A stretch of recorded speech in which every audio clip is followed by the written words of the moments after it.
सो प्रभु का धन्यवाद करते हैं, खुदावंद की शुक्रगुजारी करते हैं कि परमेश्वर ने एक बार फिर से हमें मौका दिया है कि हम खुदा के घर में शुक्रगुजारी की इबादत जो है उसको कर पाए। और परमेश्वर का वचन जो हमने पढ़ा है, भजन संहिता 128 वचन, और इस वचन के द्वारा आज हम सीखेंगे the fear of God's blessing, परमेश्वर का भय मानने वालों की आशीष है। सो मेरे अजीजों, आज एक बहुत बड़ी चीज है जो हर इंसान के पास हर कोई चाहता है कि मुझे मिले। बच्चे जो है वो उससे बड़ी दौलत जो है मां बाप की कोई नहीं होती। तो प्रभु का धन्यवाद हो, खुदावंद की शुक्रगुजारी करते हैं कि मिस्टर डेनिस मसीह और मिसिज दल्फीना मसीह को परमेश्वर ने एक बेटी कैथरीन, जो जिसका नाम जो है इन्होंने रखा है, उसको दी है, और उस बच्ची को प्रभु के पास लेकर के आए हैं। सो मेरे अजीजों, ना सिर्फ अभी हम खुदा के पास लेकर के आए, जब मेन साढ़े को ओकेजन होता है, जब बर्थडे होता है, जहां हम चर्च में बैप्टिज्म करवाना होता है, उसी समय नहीं, बल्कि लगातार हम अपने बच्चों को परमेश्वर के पास लेकर के आए, क्योंकि ये खुदा की ब्लेसिंग है, खुदावंद की आशीष है। मेरे अजीजों, मैं एक बुक पढ़ रहा था, तो उस बुक में ऐसा लिखा हुआ था कि एक बहुत अमीर आदमी जिसका बहुत बड़ा घर, उसके पास सब कुछ है, बड़े बड़े जो उसने अपने मकान जो है वो बनाए हैं, हर चीज जो है वो बड़ी अच्छी बनाई है, लेकिन उसके पास क्या नहीं था? हाँ जी, बच्चा नहीं था उसके पास, और वो रोता, आंसू बहाता, और वो टॉयलेट में जाकर के वहां पर खूब रोता है कि मैं इतना जाहो जला लगा करके, इतनी जायदाद जो है उसको बना करके मैंने ये सारा कुछ इकट्ठा करा है, लेकिन उसके बाद जो है मेरे पास कोई कुछ नहीं है, ना कोई बेटी है ना कोई, तो मैं कहां लेकर के जाऊंगा? मेरा वारिस कौन होगा? सो मेरे अजीजों, आज प्रभु का धन्यवाद है कि खुदा ने आपको ये बच्ची दी, क्योंकि परमेश्वर की दी हुई ये बरकतें और नेमतें हैं। इसी प्रकार हम बाइबल में देखते हैं कि अब्राहम जो कितना बड़ा विश्वासी है और खुदा को अपना दोस्त मानता है, वो परमेश्वर से बातें करता है और हर बात जो है वो परमेश्वर की मानता है, और उस पर उसकी पत्नी जो सारा है वो भी बड़ी प्रभु को मानने वाली है, लेकिन उनके पास क्या नहीं था? हाँ जी, बच्चा नहीं। दौलत बहुत है, पैसा बहुत है, हर चीज है, लेकिन बच्चा नहीं। और इतना बड़ा विश्वासी होने के बावजूद भी खुदा को कहता है, हे खुदावंद, हे प्रभु, मेरे पास इतना धन दौलत है, तो मेरी उम्र जो है वो ऐसे ही औंध जा रही है, तो अगर मैं मर गया तो मेरा वारिस कौन होगा? जायदाद का वारिस कौन होगा?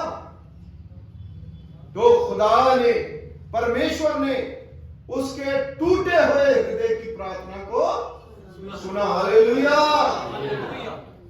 खुदा जो है ना उन लोगों की आवाज को सुनता है जो प्रभु के सामने गिड़गिड़ाते हैं, जो उनके मन जो है वो टूट जाते हैं, तो खुदा को पुकारते हैं, तो परमेश्वर उन्हें ऐसी बरकतें देता। हालेलुया।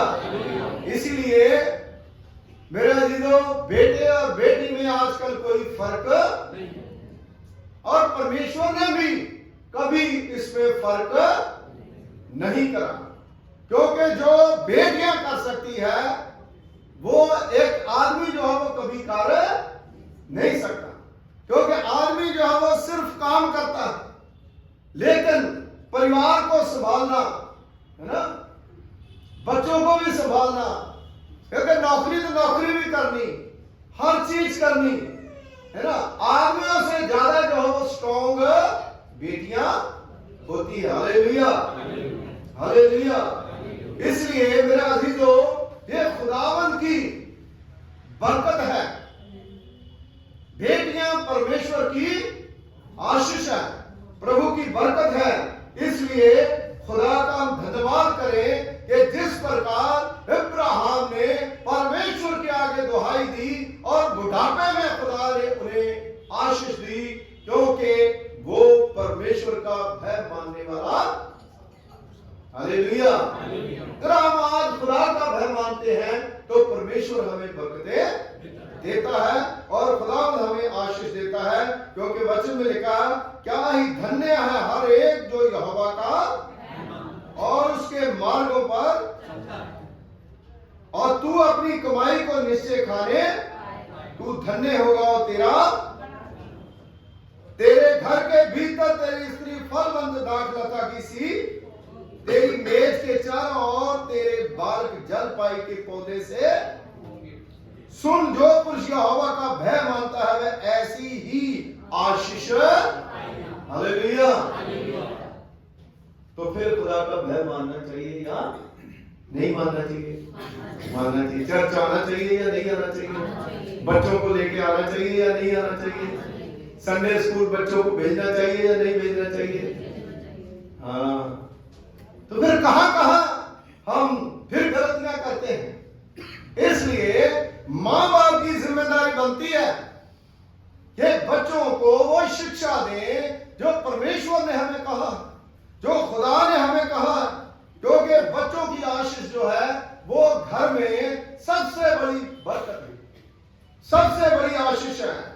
इसलिए मेरी बहनों, मेरे भाइयों, हम खुदा के पवित्र वचन में देखते हैं, भजन संहिता 127 में उसकी 3री आयत में, बच्चे यहोवा के दिए हुए भाग हैं, एक हिस्सा है खुदा का, खुदा का हिस्सा है। और खुदा का हिस्सा जो है उसको खुदा के पास लाना चाहिए या नहीं लाना चाहिए? बोलिए। खुदा के पास उसे अच्छी शिक्षा, उसे अच्छी परवरिश किसका फर्ज है? मां बाप का। मां बाप की ड्यूटी बनती है ना? फिर लोग कहते हैं हम उस चर्च में जाते थे, बच्चों को कोई सिखाया नहीं है, इन्हें तमीज ही नहीं, क्योंकि कोई भी पासवान कभी ऐसा बोलता नहीं है कि तुम अपने बच्चों को उसी शिक्षा ना। तो इसलिए जो बड़े करते हैं वो बच्चे करते हैं।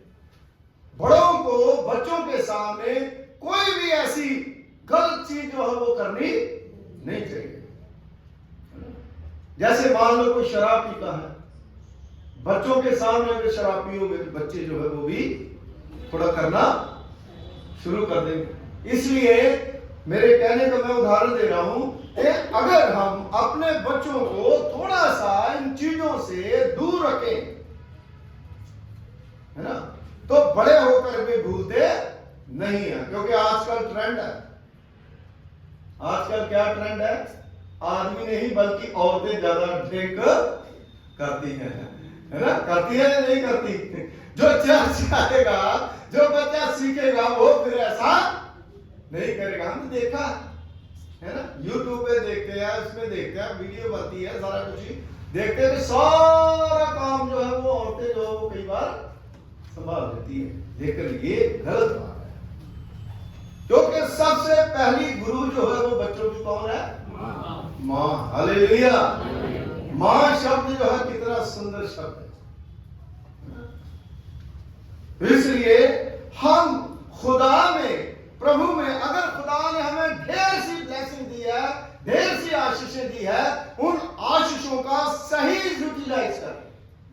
बरकतें जो हमें, पैसा, धन, दौलत, वक्त जो है वो अपने बच्चों के लिए रखें।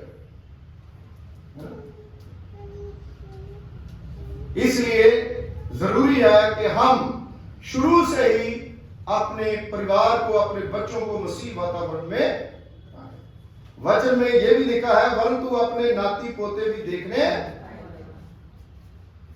अगर खुदा ने हमें नाती पोते दिए हैं, तो मैं सुबह पढ़ रहा था, वो टॉपिक में मैंने उसको वर्ष नहीं लिखा, मैं सुबह वैसे ही जब बाइबल अपनी स्टडी कर रहा था, पढ़ रहा था, तो उसमें लिखा है कि जो दादा दादी है ना, वो भी अपने पोते पोतियों को मसीह की बातें सिखाए। हालेलुया।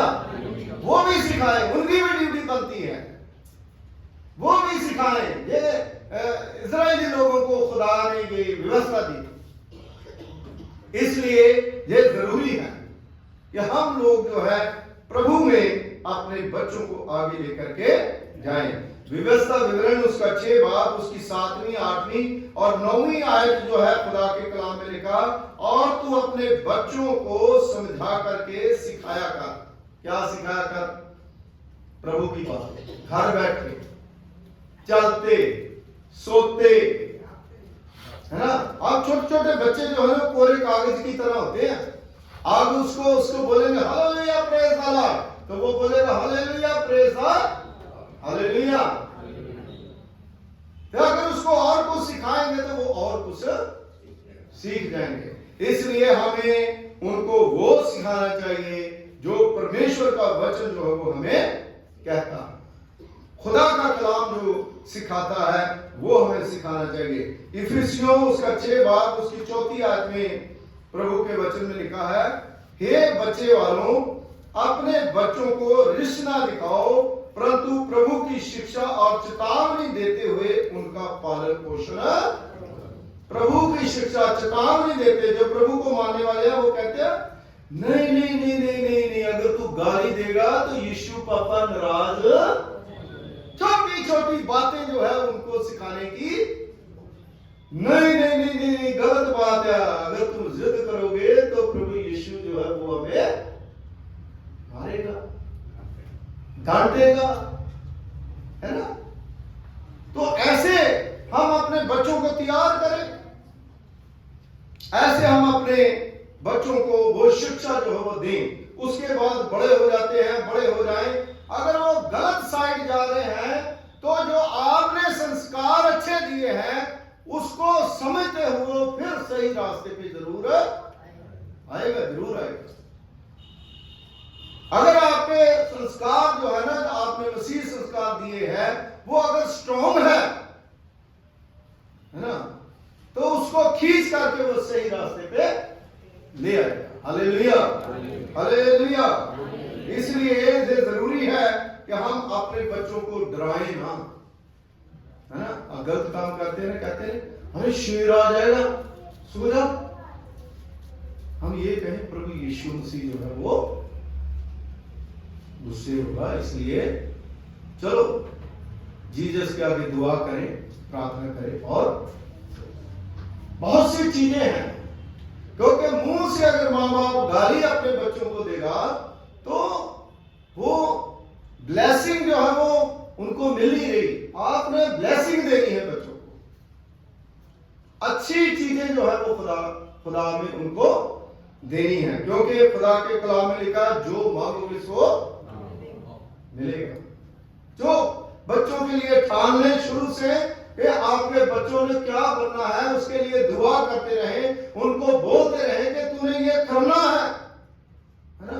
अगर ऐसा लगता है ये नहीं कर पाएगा, लेकिन फिर भी अगर खुदा के सामने आपने रख दिया तो वो अपने आप ही सारा काम कर देगा। खुदा जो हो अपने आप ही उसको आगे पहुंचाएगा। Hallelujah, hallelujah. नीति वचन उसका 22वां अध्याय उसकी 7वीं आयत में प्रभु के वचन में लिखा है, बच्चों को सुमार्ग की शिक्षा दे जिस पर उनको चलना चाहिए, और वह बुढ़ापे में भी उससे ना हटेगा। लेकिन आजकल आप देखिए जो बुढ़ापे में चलेगा उनको देख लीजिए, है ना। बूढ़े हो गए, 80 साल के हो गए, 85 साल के हो गए, लेकिन जो वो अपने आप को बदली नहीं पाए। बदलना जरूरी। बच्चे को वो शिक्षा दो, फाउंडेशन जो है वो मसीहों की क्या नींव क्या है, कि उनको मसीही शिक्षा देते हुए उनको आगे बढ़ाएं और परमेश्वर में उनको मजबूत करें। ये खुदा के कलाम से सारी बातें जो है वो हमें मिलती है। जब हम प्रभु में, परमेश्वर में मजबूत हो जाएंगे। अगर मम्मी पापा इस संडे में चर्च में नहीं आएगा तो बच्चे तो कहेंगे भी ठीक है भाई, एंजॉयमेंट ही करना जरूरी है ना? वो उनकी हैबिट जो है वो वही बन जाएगी। लेकिन जब हम अपने बच्चों को चर्च में लेकर के आएंगे, खुदा का कलाम जो उनको सिखाएंगे, घर में बैठ करके प्रेयर करेंगे, तो परमेश्वर जो है उनको आशीष देगा। तो आज खासकर दैनिश मसीह के लिए, नलफीना के लिए ये प्रभु का वचन है कि प्रभु ने आपको बच्चा दिया है तो आप इनको अच्छी परवरिश दें। और जो और पीछे बैठे या सब जिनके बच्चे हैं उनके लिए भी खुदा का कलाम है कि प्रभु के जो वचन है उनको सिखाते हुए अपने बच्चों को आगे बढ़ाएं और खुदा जो है आपके बच्चों पर, आपके परिवार पर अपनी आशीष। क्योंकि दुनिया की जायदाद इकट्ठी कर ले, लेकिन अगर घर में एक ही बच्चा बिगड़ गया तो सारा का सारा ही काम जो है ठप। हाँ, हो सकता है कई बार मतलब इतनी प्रॉब्लम आ जाए कि बंदा मतलब कहे कि भी अब तो सारा कुछ खत्म है। इसलिए ये जरूरी है कि हम अपने बच्चों को बचपन से ही प्रभु की शिक्षा देते हुए उनको आगे बढ़ाएं। और खुदा में जब हम बढ़ेंगे तो जैसे मसीह यीशु का अधिकार में बढ़ता चला गया, बुद्धि ज्ञान में बढ़ता चला गया, इसी प्रकार हमारे बच्चे भी बुद्धि ज्ञान में बढ़ते चले जाएंगे और परमेश्वर की आशीष जो है वो पाएंगे। ऐसा थोड़ा कम भी रहे तो कोई बात नहीं, लेकिन बच्चे जो है वो संस्कारी होने बहुत ही जरूरी है। वो अपने आप ही अपने आप को बनाएंगे। दुआ करें। खुदावंद तेरा धन्यवाद करते हैं, तेरा शुक्रिया अदा करते हैं। प्रभु जी आप अनुग्रहकारी पिता हैं, दयावान परमेश्वर हैं। आपकी दया, आपकी कृपा खुदावंद बहुत बड़ी है। तूने अपनी महान कृपा, महान फजल के द्वारा होने दिया कि हम खुदावंद इस जगह पर प्रभु पिता परमेश्वर जी आपकी महिमा के लिए, आपकी स्तुति के लिए खुदावंद ये वचन बोल सके। दुआ करते हैं खुदावंद ये छोटा बच्चा जब प्रभु पिता परमेश्वर जी आपके घर में लेकर के आए हैं, आप इन्हें ब्लेस करें, इन्हें बरकत दें, इनकी सारी योजनाओं को पूरा करें और खुदावंद ये परिवार दिन दुगनी रात चौगनी तरक्की करें। और जितने लोग यहाँ पर बैठे हैं, जितने लोग वीडियो में सुने, प्रभु जी आपकी आशीष सबके ऊपर हो, यीशु मसीह के वसीले से। आमीन।